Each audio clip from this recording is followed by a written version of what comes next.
நம்ம விஸ்வகுரு நினைச்சா உலகத்துல இருக்கிற போரையெல்லாம் நிறுத்திடுவாரு அப்படின்னு ஒரு பக்கம் பேசிக்கிட்டு இருக்காங்க. இன்னொரு பக்கம் போரை நிறுத்துறது இருக்கட்டும், முதல்ல நாட்டுல ஒழுங்கா எக்ஸாம் நடத்துங்க, அதுக்கே வழி இல்ல அப்படிங்கிற விமர்சனமும் வந்துகிட்டு இருக்கு. அடுத்தடுத்து 4 எக்ஸாம்ஸ், 4லையுமே பிரச்சனை.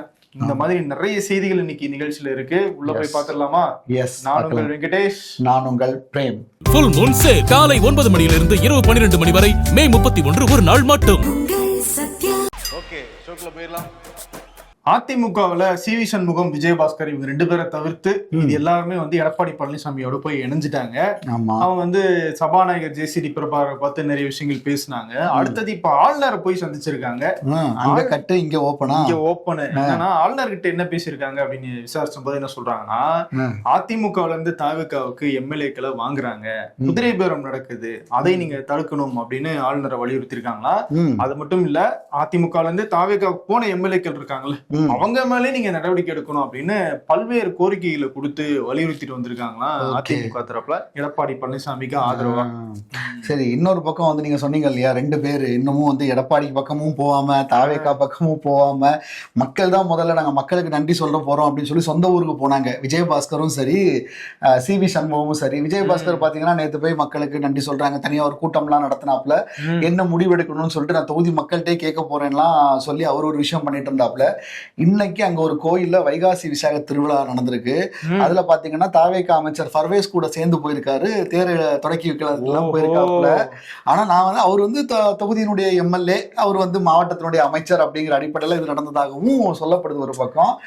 இன்னொரு பக்கம் விழுப்புரம் சி.வி. சண்முகம், அவரும் நேற்று வந்து மக்களுக்கு நன்றி எல்லாம் தெரிவிக்க போனாரு. இந்த நிலைமையில இன்னைக்கு வந்து அந்த நடவடிக்கை எடுத்து இவரை மாவட்ட செயலராக இருந்து நீக்கினாங்க இல்லையா, விழுப்புரம் மாவட்ட செயலர் நீக்கி பசுபதினு ஒருத்தரை நியமிச்சாங்க இல்லையா. அவங்க தரப்பு அந்த மாவட்ட அதிமுக அலுவலகத்தை கைப்பற்றுறதுல ஒரு சண்டை நடந்துச்சு, ஒரு அந்த காட்சிகள் எல்லாருக்குமே ஞாபகம் இருக்கும். அலுவலகமே கலைபுரம் ஆச்சு இல்லையா. இப்ப சி.வி. சண்முகம் தரப்பே என்ன பண்ணிருக்காங்கன்னா, வாண்டடா போய் நாங்க சாவியை வச்சுக்கோங்க அப்படின்னு சொல்லி எடப்பாடி தரப்பிட்ட ஒப்படைச்சிட்டாங்க. அகம் பிரம்மாஸ்மின் ஆயுதத்தை கீழே போட்டாங்க. 2 விதமா சொல்றாங்க. ஒண்ணு, அதான் எல்லாரும் இணைஞ்சிட்டோமே அதனால அதை வந்து மதிச்சு கொடுத்துட்டாருன்னு ஒண்ணு சொல்றாங்க. இல்ல, கொடுத்துக்கிட்டு அவர் அந்த பக்கம் போறாரு அப்படிங்கிற ஒரு கருத்தும் சொல்றாங்க. 2ல எது நடக்க போகுது அப்படிங்கறதெல்லாம் அடுத்த ஒரு சில நாட்கள்ல தெரிஞ்சிடும். மக்களுடைய தீர்ப்பை தான் நாங்க வந்து ஏத்துக்கிறோம், மக்கள் என்ன சொல்றாங்களோ அதை கேட்க போறோம் அப்படின்னு சொல்றாங்க. மக்கள் தான் தேர்தலே கரெக்டா சொல்லிட்டாங்க தீர்ப்பு, அதுக்கு ஓட்டு போட்டுதான் ஜெயிக்க வச்சிருக்காங்க. எந்த கட்சிக்கு ஜெயிக்க வச்சிருக்காங்க? அதிமுகவுக்கு ஜெயிக்க வச்சிருக்காங்க. ஆனா திரும்பவும் நான் மக்கள் மனசுப்படி நடப்போம் அப்படின்னா என்ன சொல்றாங்க அப்படிங்கிறது புரியல. ஆமா. நேத்து இந்து சமய அறநிலையத்துறை அமைச்சர் ரமேஷ் அவர் வந்து திருச்செந்தூர் கோயில்ல ரகசிய ஆய்வு எல்லாம் மேற்கொண்டாரு. அப்ப அவர்கிட்டே வந்து காசு வாங்கியிருக்காங்க, நாங்க சீக்கிரம் உங்களை ஸ்பெஷல் தரிசனத்துல கூட்டு போறோம் அப்படின்னு சொல்லி. சோ அந்த விவகாரத்துல வந்து ஒரு அர்ச்சகரையும் 2 காவலாளிகளையும் வந்து சஸ்பெண்ட் பண்ணி அவங்க மேல வழக்கு பதிவு செஞ்சிருக்கிறதாக இப்ப தகவல் வெளியாகி இருக்கு. இப்போ அந்த தொகுதியினுடைய எம்எல்ஏ இவர் அனிதா ராதாகிருஷ்ணன், அவர் நம்ம ஏதாவது சொல்லணும்ல அப்படின்னு சொல்லி ஒரு அறிக்கை வெளியிட்டு இருக்காரு. அதுல என்ன சொல்றாருன்னா, இந்த திருச்செந்தூர் கோயில்ல பல நீண்ட காலமாக ஒரு மரபுப்படி திருசுதந்திர சமுதாய அர்ச்சகர்கள் தான் வந்து அங்க வந்து பணி செஞ்சுக்கிட்டு இருக்காங்க. அவங்கள வந்து அமைச்சர் இழிவுபடுத்திட்டாரு. அவங்க வந்து ஆன்மீக உதவியாக இந்த சேவையெல்லாம் செஞ்சுக்கிட்டு இருக்காங்க. ஆளுக்கு 1000 ரூபாய், 2000, 2000, 4000 இதுல வந்து ஆன்மீக பணி அப்படின்னு அனிதா ராதாகிருஷ்ணன் சொல்றாரு. அதை விட முக்கியமான விஷயம் என்னன்னா, அமைச்சர் ரமேஷ் பேரை குறிப்பிடும் போது ரமேஷ் ஐயங்கார் அப்படின்னு சொல்லி அதை வந்து குறிப்பிட்டு போட்டிருக்காரு. இதுவுமே கடுமையான சர்ச்சையை ஏற்படுத்தி இருந்துச்சு. ஆமா, அனிதா ராதாகிருஷ்ணன் கடந்த கொஞ்ச நாட்களாகவே குறிப்பா இந்த தேர்தல் முடிவுக்கு அப்புறமாவே பயங்கர ஆக்டிவா இருக்கிறாரு. ஒரு பக்கம் சென்னை வந்தா தாய்மாமன் சீருன்னு சொல்லி சீமான சந்திக்க போறாரு. நாகர்கோயில்ல போய் கனிமாவோட லாரியெல்லாம் நிப்பாட்டி வச்சிருக்கீங்க அப்படின்னு சொல்லி கலெக்டர் ஆபீஸ்ல போய் எப்படி லாரியை நிப்பாட்டி வைக்கலாம், இத்தனை வருஷமா அந்த மக்கள் வந்து கனிமாவோட கொள்ளைக்கு எதிராக போராடிட்டு இருக்காங்க, அப்பெல்லாம் வரலன்னு சொல்லிட்டு புகார் வேற இருக்குது. சோ இந்த விஷயம் பத்தி நம்ம அறநிலையத்துறை அமைச்சர் ரமேஷ் அவர்கிட்ட போய் கேள்வி கேட்டாங்க. இந்த மாதிரி அனிதா ராதாகிருஷ்ணன் முன்னாள் அமைச்சர் தொகுதியினுடைய எம்எல்ஏ வந்து உங்க மேல இப்படி ஒரு குற்றச்சாட்டு பண்ணிருக்காரு, என்னங்க குற்றச்சாட்டு? இதுக்கு முன்னாடி இதே சாதியை சொல்லிதான் என்னைய வந்து ஒரு சமூகத்துக்கு ஆதரவா நான் செயல்படுறேன், என் மேல விமர்சனம் வச்சீங்க நேத்து வரைக்கும். இன்னைக்கு நான் வந்து ஆக்ஷன் எடுத்திருக்கேன், ஆக்ஷன் எடுக்கும் போது வந்துகிட்டு அந்த சாதியினரை வந்து இழிவுபடுத்துறதா சொல்றாங்க. இது 2ல எதுங்க உண்மை? மக்கள் எங்களை தேர்ந்தெடுத்திருக்கிறதுக்கு ஒரே காரணம், தப்பு செஞ்சா அது நடவடிக்கை எடுக்கணும் தான், சாதி மத வேறுபாடுகளை களைஞ்சு நடவடிக்கை எடுக்கணும் தான் எங்களை தேர்ந்தெடுத்திருக்காங்க, அதன்படி நான் செய்வேன், யாருக்கு என்ன செய்யணுமோ செஞ்சுக்கோங்க அப்படின்னு சொல்லிட்டு அவர் கொஞ்சம் கிளியர் கட்டாவே சொல்லிட்டு போயிட்டாரு. மட்டும் இல்ல, பேருக்கு பின்னாடி இந்த மாதிரி சாதி பேரை குறிப்பிட்டு பேசுற உங்களை மாதிரி ஆளுங்க தான் பெரியாரினுடைய வாரிசுகள்னு சொல்லிக்கிறீங்க அப்படிங்கிற விமர்சனத்தையும் வந்து வச்சிருக்காரு. கண்டிப்பா ஐ திங்க் தேர்தல் தோல்விக்கு பிறகு இறங்கி அடிங்க அப்படின்னு மேல இருந்து சொல்லியிருப்பாங்க போல இருக்கு. அதான் இறங்கி அடிக்கிறாரு போல இருக்கு அனிதா ராதாகிருஷ்ணன். 5 வருஷம் அமைச்சரா இருந்த பிறகு கூட ஒரு இவ்வளவு எல்லாம் பண்ணது இல்லைங்க. ஆனா அந்த அளவுக்கு இறங்காதீங்க அப்படிங்கிறது அடுத்து சொல்லுவாங்கன்னு நினைக்கிறேன். ஆமா. அவரை கண்ட்ரோல் பண்ணுங்க, ஒரு வாட்டுக்கு போய்கிட்டே இருக்காரு. இன்னொரு பக்கம் நம்ம விகடனுடைய சோசியல் மீடியாவிலையும் இந்த மாதிரி எந்தெந்த கோயில்கள்ல எல்லாம் பிரச்சனை இருக்கு அப்படின்னு நீங்க சொல்லுங்க அப்படின்னு நம்ம ஆடியன்ஸ் கிட்ட கேட்டிருந்தோம். கமெண்ட்ஸ் வந்துகிட்டே இருக்கு. திருவண்ணாமலை, ராமேஸ்வரம், பழனி, பழனி அப்படி ஏகப்பட்ட கோயில்கள்ல இந்த மாதிரி அர்ச்சகர்கள் நிறைய பேர் பணம் வாங்குறாங்க, அதிகாரிகள் நிறைய பேர் பணம் வாங்குறாங்க. அந்த திடீர்னு வந்து ஒரு ஸ்பெஷல் கியூ வழியா உள்ள கூட்டு போயிடுறாங்க. ரொம்ப நேரம் கியூவை வந்து அடைச்சு வச்சுக்கிட்டு ஒரு கூட்டத்தை பயங்கரமா இருக்கிற மாதிரி காமிச்சுக்கிட்டு இந்த மாதிரி வேற ஒரு ரூட்ல கூட்டிட்டு போறதுக்கான வேலைகள்லாம் பாக்குறாங்க அப்படின்லாம் சொல்றாங்க. செயற்கையான கூட்டம் உண்மையிலே இருக்கு. ஆனா அதை அப்படியே கரெக்டா சேனல் பண்ணி போனா போயிட்டே இருக்கலாம். ஆனா அதை விடாம அதை ரொம்ப நேரம் ஆகுறதன் மூலமாக வேற சில வழிகளில் கைவிட்டு பெற்று உள்ள விட முடியுது அப்படின்னு சொல்லி பல புகார்கள் வந்திருந்துச்சு. பணம் இருக்கிறவங்க, அந்தஸ்து இருக்கிறவங்க எல்லாம் ஈஸியா போய் சாமியை பாத்துறாங்க, நாங்க தான் வந்து கியூல நிக்க வேண்டியது இருக்கு அப்படின்னு நிறைய பேர் வந்து புலம்பியிருக்காங்க. அமைச்சர் வந்து இதையும் வந்து கருத்துல எடுத்துக்கிட்டு எல்லா கோயிலும் ஆய்வு பண்ணா நல்லா இருக்கும். தமிழ்நாட்டுல சட்டம் ஒழுங்கு பிரச்சனை நாளுக்கு நாள் பெரிய தலைவலியா மாறிக்கிட்டே வருது. நேத்து ஆலங்குளம் பக்கத்துல நெட்டூர் அப்படிங்கிற ஒரு கிராமத்துல ஒரு வீட்டுல வந்து ஒரு விசேஷம் நடந்திருக்கு. எல்லா உறவினர்கள்லாம் வந்திருக்காங்க. அந்த நேரத்துல திடீர்னு ஒரு மர்ம கும்பல் ஒரு முகமடியெல்லாம் போட்டுக்கிட்டு பைக்ல வந்து அங்க இருக்கிற 6 பேரை வந்து சரமாரியா வெட்டிட்டு தப்பிச்சு போயிருக்காங்க. என்னடா அது திடீர்னு யாரோ வராங்க, வெட்டுறாங்க, போறாங்க அப்படின்ற மாதிரி இருக்கு, இந்த அளவுக்கு சட்டம் ஒழுங்கு இருக்கு அப்படின்னு மிகப்பெரிய சர்ச்சையாச்சு. இதனால வந்து காவல்துறையினர் வந்து அதுல 8 பேரை வந்து கைது பண்ணியிருக்கதா சொல்லியிருக்காங்க.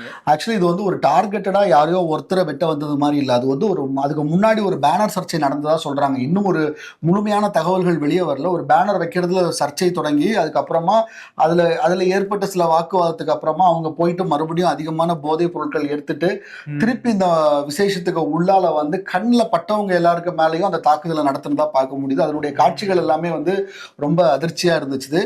சிசிடிவி காட்சிகளை தொடர்ந்து ட்ரோன் மூலமாகவும் இந்த விவகாரத்துல, அதாவது இந்த சம்பவத்தை செஞ்சு தலைமறைவா இருந்தாங்கல்ல, அவங்கள பிடிக்கிறதுக்கு ட்ரோன் எல்லாம் பயன்படுத்தி அவங்கள பிடிச்சிருக்காங்க. அவங்க எங்களையும் தப்பிச்சு போக முடியாதபடி இன்னும் நிறைய பேர் தேடிக்கிட்டு இருக்காங்க இந்த வழக்குல சம்பந்தப்பட்ட நிறைய பேரை.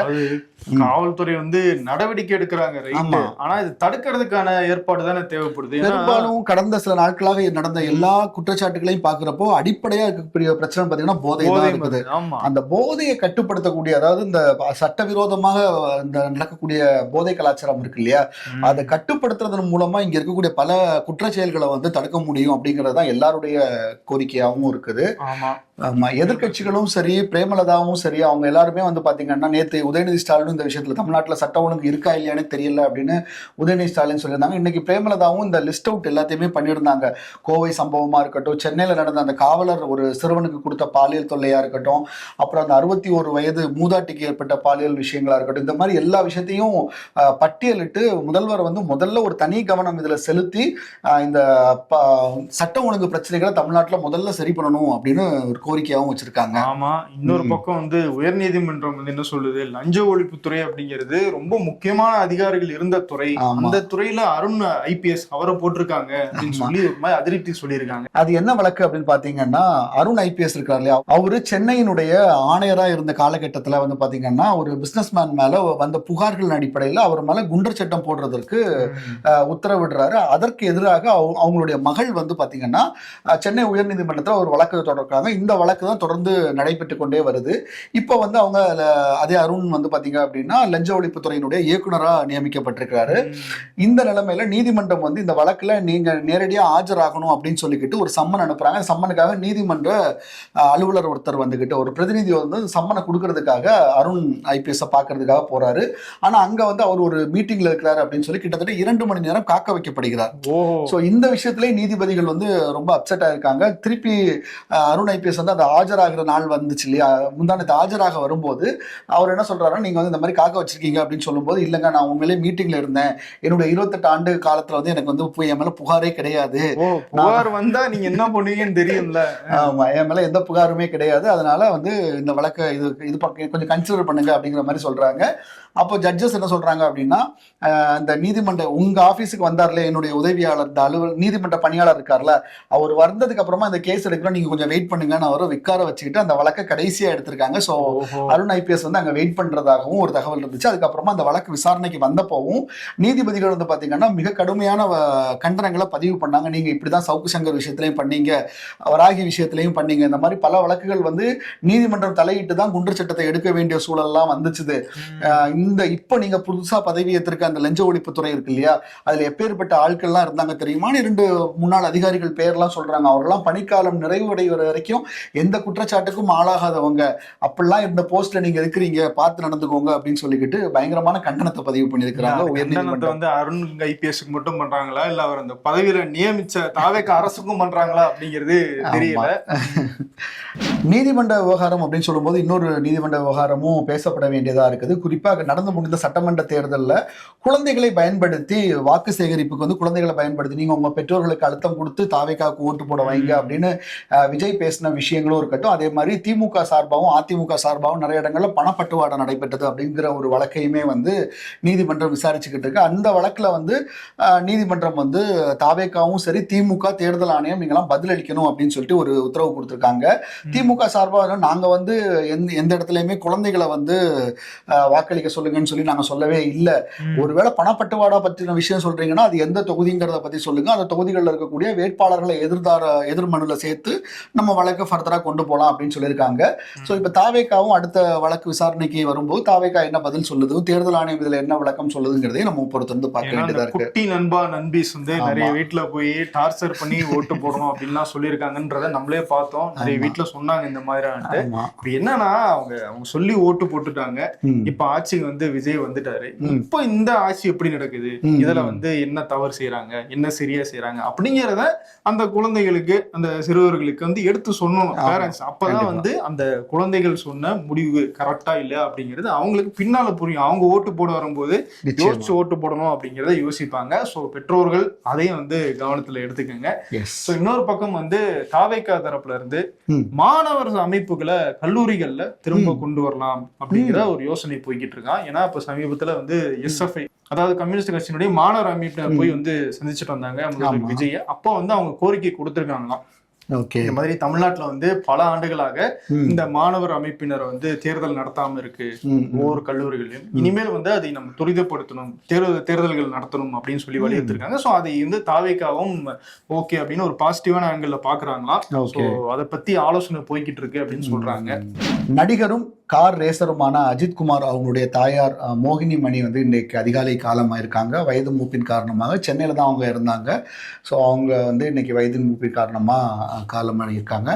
அஜித் வந்து துபாயில இருந்து விமானம் மூலமா இங்க வர்றாரு. அதுக்கப்புறம் அவங்க சார்பாட்டு சகோதரர்கள் 3 பேர் இருக்காங்க. 3 பேர் சார்பா ஒரு இரங்கல் குறிப்பும் வெளியிடப்பட்டுச்சு. இந்த மாதிரி எங்களுக்கு 6 பேர் எங்களுடைய குடும்பத்தினுடைய ஆணி வேர் அவங்களால தான் நாங்கள் எல்லாருமே இந்த அளவுக்கு நாங்கள் வந்திருக்கோம். எப்படி எங்களுடைய வாழ்க்கையிலன்னு சில பிரைவசிஸ் இருக்கோ அதே மாதிரி இந்த நிகழ்வுலையுமே வந்துக்கிட்டு எங்களுடைய தனிப்பட்ட விஷயங்களுக்கு மதிப்பளிச்சுங்க. இப்போ யாரும் ஃபோன் பண்ணாலும் நாங்கள் எடுக்க மாட்டேங்கிறதெல்லாம் தப்பாக எடுத்துக்காதீங்க. கூடிய சீக்கிரமே மற்ற விஷயங்கள் நாங்கள் உங்களுக்கு சொல்கிறோம் அப்படின்னு சொல்லியிருக்காங்க. தமிழக முதல்வரும் சரி, முன்னாள் முதல்வர் ஸ்டாலின், உதயநிதி ஸ்டாலின், பழனிசாமி அவர்கள், முன்னாள் எதிர்க்கட்சி தலைவர் பழனிசாமி எல்லாரும் சரி இரங்கல்லாம் தெரிவிச்சுக்கிட்டு இருக்கிறாங்க. நம்மளும் நம்மளுடைய இரங்கலை வந்து பதிவு செஞ்சிடலாம். ஆரம்பத்திலே சொன்னோம் இல்லையா, அந்த தேர்வுகளில் நடக்கக்கூடிய குளறுபடி ஏற்கனவே சிபிஎஸ்சியில் ஆரம்பிச்சு நீட்ல ஆரம்பிச்சு ஒவ்வொரு தேர்வுகள்லையும் வந்து பார்த்தீங்கன்னா பல்வேறு குளறுபடிகள். மாணவர்கள் ஒவ்வொரு தேர்வுக்கும் தயாராகிற விதம் அப்படிங்கிறது வந்து மிக சவாலானது. அவங்களுக்கு இருக்கக்கூடிய சிச்சுவேஷன்ஸை கடந்து பல்வேறு போராட்டங்களுக்கு நடுவில் தான் ஒரு தேர்வுக்கு தயாராகிறாங்க. ரொம்ப எளிமையா ஒரு தவறு நடந்து விட்டது அப்படிங்கிற மாதிரியான விஷயங்களை வந்துக்கிட்டு ஏற்றுக்கவே முடியாது அப்படின்னு தான் சொல்லணும். இப்போ அந்த வரிசையில் வந்து பார்த்தீங்க அப்படின்னா கியூட் தேர்வுலையும் சில தாமதங்கள் ஏற்பட்டிருக்குது. இன்னைக்கு 2:30 மணிக்கு தொடங்க வேண்டிய தேர்வு அப்படின்னு பார்த்தீங்கன்னா டெக்னிக்கல் கிளிச் அப்படின்னு சொல்லிக்கிட்டு ஒரு 1 hour தாமதமாக தான் தொடங்குவோம் அப்படின்னு சொல்கிறாங்க. ஸோ இந்த மாதிரியான விஷயங்கள் அந்த தேர்வுக்கு தயாராகி அந்த தேர்வு நொடியை எதிர்கொள்ளக்கூடிய மாணவருக்கு இருக்கு இல்லையா, அது எவ்வளோ பதட்டத்தை கொண்டு வரும் அப்படிங்கிறத வந்து அரசாங்கமும் அதிகாரிகளும் நிச்சயம் உணரணும் அப்படின்னு நினைக்கிறோம். ஆமாம், ஏன்னா நேஷனல் டெஸ்டிங் ஏஜென்சி தான் இந்த தேர்வு எல்லாத்தையுமே கண்டக்ட் கண்டக்ட் பண்றாங்க. ஆமா. நீட், சிபிஎஸ்இ, எஸ்எஸ்சி, கியூட் அப்படின்னு இந்த எல்லா தேர்தலுமே இந்த தடவை வந்து பிரச்சனை நடந்திருக்கு. நீட்ல வந்து வினாத்தாள் லீக் கேன்சல் பண்ணி திரும்ப தேர்வு நடத்துறாங்க. சிபிஎஸ்இல கடைசி நேரத்துல அந்த திருத்தர முறையை மாத்துறாங்க. அந்த திருத்தர முறையில ஒரு மாணவருக்கு வந்து அவருடைய பேப்பர் இல்லாம வேற யாருடைய பேப்பர் வந்திருக்கு. அவருக்கு வந்து அந்த மார்க் அப்படிங்கிறது அவருடைய மார்க்கே இல்ல. இப்படி எத்தனை மாணவர்களுக்கு இருக்கு அப்படிங்கிறது தெரியல. இப்ப வந்து கியூட் எக்ஸாம் வந்து தாமதமாயிருக்கு, இது டெக்னிக்கல் கிளிச் அப்படின்னு சொல்லி ரொம்ப ஈஸியா சொல்லிட்டு கடந்து போயிடுறாங்க. கல்வித்துறை அமைச்சர் தர்மேந்திர பிரதான் வந்து நடவடிக்கை எடுக்கப்படும் சொல்லிட்டே போறாரு. மத்த மாநிலங்கள்ல இந்த மாதிரி எல்லாம் நடந்துச்சுன்னா பாஜக சும்மா விடுவாங்களா? கிடையாது. ஆனா அதுக்கு பொறுப்பேற்றுட்டு அவர் வந்து பதவி விலகணும் அப்படிங்கிற கோரிக்கையை எதிர்கட்சிகள் வச்சிட்டு இருக்காங்க. ராகுல் காந்தி அதான் சொல்றாரு, தொடர்ந்து தேர்வுகள் இந்த மாதிரி நடந்துகிட்டே இருக்கு, நீங்க வந்து வேர்ல்டு குரு அப்படின்லாம் வந்து பெருமையா பேசுவீங்க ரைட்டு, ஆனா இங்க ஒரு தேர்வே உங்களால நடத்த முடியல, மாணவர்கள் அவதிப்படுறாங்க அப்படிங்கிற கண்டனத்தையும் அவர் தெரிவிச்சிருக்காரு. கர்நாடகாவை மையம் கொண்ட காங்கிரஸ் புயல் கொஞ்சம் ஓஞ்சிருக்கு அப்படின்னு சொல்லலாம். 2.5 வருஷம் நீ 2 வருஷம் நானும் முதல்ல ஒரு டீல் போட்டாங்க அப்படிலாம் பேச்சு வந்துச்சு. சித்தராமையா வெர்சஸ் டிகே சிவகுமார்னு கொஞ்ச நாள் கடைசியா நடந்துட்டு இருந்த அந்த ஆர்ப்பாட்டங்களுக்கு நடுவில் சித்தராமையா பதவியை ராஜினாமா பண்ணியிருக்காரு. இந்த நிலவில் இன்னைக்கு சில முக்கிய கூட்டங்கள் கர்நாடகாவில் நடந்துகிட்டு இருக்கு. அதுல டிகே சிவகுமார் வந்து பாத்தீங்கன்னா அந்த சட்டமன்ற குழு தலைவராக தேர்ந்தெடுக்கப்படுவதற்கான வாய்ப்புகள் இருக்கு அப்படின்னு சொல்லியிருக்காங்க. அப்படி தேர்ந்தெடுக்கப்பட்ட அவர் தான் முதல்வர். ஆமா, கடந்த தேர்தலையுமே அந்த வெற்றிக்கு காங்கிரஸுடைய வெற்றிக்கு மிக முக்கியமான காரணமாக பார்க்கப்பட்டவர். ஆனா அதுல நேத்துக்கே இந்த மீட்டிங்லாம் நடந்துக்கணும்னு சொன்னாங்க. ஆனா இந்த டிலே ஆகிட்டு இருக்கக்கூடிய ப்ராசஸ்ல வந்து பாத்தீங்க அப்படின்னா சித்தராமையா தரப்புல இருந்து வைக்கக்கூடிய சில கோரிக்கைகள் தான் அதுக்கு காரணம். குறிப்பா 2 துணை முதல்வர்கள் அப்படிங்கிற ஒரு கோரிக்கையை வச்சுக்கிட்டு இருக்கிறதாகவும் சொல்றாங்க. கார்கேவுடைய பையனையே அங்க 2வது துணை முதல்வராக ஆக்கப்படலாம் அப்படிங்கிற ஒரு டாக்குமே போய்கிட்டு இருக்கு. இந்த மாதிரியான யூகங்களும் நிறைய நடந்துகிட்டே இருக்குது. தாமதமாகிறப்போ இந்த மாதிரியான யூகங்கள் தொடர்ச்சியா வரதான் செய்யும். ஸோ இந்த ஒரு விஷயமும் கர்நாடகாவில் போயிட்டு இருக்கு. ஆமா, இன்னொரு பக்கம் கேரளாவில் புதுசா காங்கிரஸ் அரசாங்கம் அங்க பதவி ஏற்றிருக்காங்க. அவங்க வந்து பள்ளி மாணவிகள் அவங்களுக்கு வந்து மாதவிடாய் விடுப்பாக மாதத்துல 3 நாள் லீவு கொடுக்க போறோம் அப்படின்னு யோசிச்சுட்டு இருக்காங்க. திட்டத்தை வந்து கிட்டத்தட்ட உருவாக்கிட்டான்னு சொல்றாங்க. ஸோ அந்த 3 நாள் லீவுக்கு பதிலாக வீக்கெண்ட் கிளாஸஸ் நடத்தி அதை நாங்கள் சரி கட்டிடுவோம் அப்படின்னு ஒரு கொண்டு வராங்க. கொஞ்சம் உலகத்தை எட்டி பார்த்தோம் அப்படின்னா அமெரிக்காவுக்கும் ஈரானுக்கும் இடையில அந்த பேச்சுவார்த்தை நடந்துட்டு இருந்துச்சு. அது இன்னும் இழுபறியா தான் இருக்கு. ஆனா டொனால்ட் ட்ரம்ப் என்ன சொல்றாரு, பேச்சுவார்த்தை கிட்டத்தட்ட முடிவு நான் முடிவெடுத்துட்டா போதும், நான் சொன்னா போதும் அப்படிங்கிற மாதிரி முடிஞ்சிருச்சுன்ற மாதிரி பேசுறாரு. ஒரு பக்கம் பாம்பும் போடுறாரு. ஆமா, அதுவும் பண்றாரு. ஆனா ஈரான் என்ன சொல்றாங்க, அதெல்லாம் முடியலாம் இல்ல, சும்மா அவர் பேசிக்கிட்டு இருக்காரு, நாங்க எங்களுடைய டிமாண்ட்ஸ்ல வந்து எந்த விதமான சமரசமும் செஞ்சுக்க மாட்டோம் அப்படின்னு ஈரானும் தொடர்ந்து சொல்லிக்கிட்டே இருக்காங்க. சோ இது இந்த பிரச்சனை முடிவுக்கு வந்தாதான் நம்ம ஊர்ல பெட்ரோல் டீசல் விலையெல்லாம் வந்து குறையும். அது பெட்ரோல் டீசல் ஆரம்பிச்சு எல்லாத்துலயும் விலைவாசி உயர்வுங்கிறது வந்துகிட்டே தான் இருக்கு. அதனால வந்து பார்த்து முடிச்சு விடுங்க. ஆமா,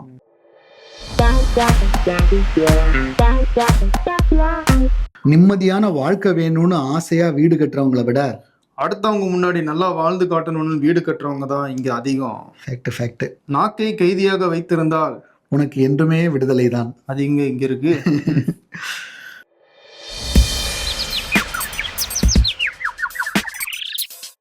சாப்பிட்டியா? இல்ல, ஒரு 235 ரூபா அனுப்பிவிடு, கிரில் சாப்பிடணும் போல இருக்கு. நானே காசு இல்லாம கிடக்கு, நீ வேற என்கிட்ட கேக்குற.